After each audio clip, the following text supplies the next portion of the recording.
రాష్ట్ర వ్యాప్తంగా జరిగినటువంటి ఎలక్షన్స్లో పెద్ద ఎత్తున వైఎస్ఆర్సీపీ పార్టీ గెలవబోతోంది.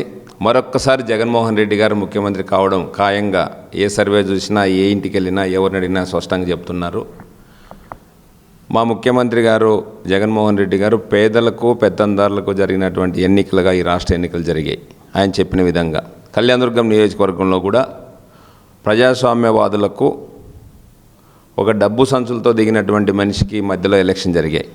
కళ్యాణదుర్గం నియోజకవర్గంలో ఉన్నటువంటి ప్రజలందరూ కూడా కళ్యాణదుర్గం నియోజకవర్గాన్ని కాపాడుకోవాలని ప్రజాస్వామ్యం వైపు, వైఎస్ఆర్సీపీ పార్టీ వైపు మొగ్గు చూపారనేది మాకు ఎలక్షన్ ప్రచారంలో స్పష్టంగా అర్థమైంది. కళ్యాణదుర్గం నియోజకవర్గంలో పెద్ద మెజార్టీతో మా ఎమ్మెల్యే అభ్యర్థి రంగయ్యన్న గారిని ఈ ప్రజలు గెలిపించబోతున్నారు. దాంట్లో భాగస్వామ్యమైనటువంటి కళ్యాణదుర్గం నియోజకవర్గంలో ఉన్నటువంటి వైఎస్ఆర్సీపీ పార్టీ కుటుంబ సభ్యులకు, నాయకులకు, ప్రజలకు, వ్యాపారస్తులకు, మహిళలకు, యువతకు పెద్ద ఎత్తున కళ్యాణదుర్గం నియోజకవర్గాన్ని దోపిడీదారుల నుంచి కాపాడడంలో శాయశక్తుల ఎలక్షన్స్ నోటిఫికేషన్ వచ్చినప్పటి నుంచి ఓటింగ్ వరకు పాల్గొన్నటువంటి ప్రతి ఒక్కరికి ప్రత్యేకమైనటువంటి కృతజ్ఞతలు, అభినందనలు తెలియజేస్తున్నాను.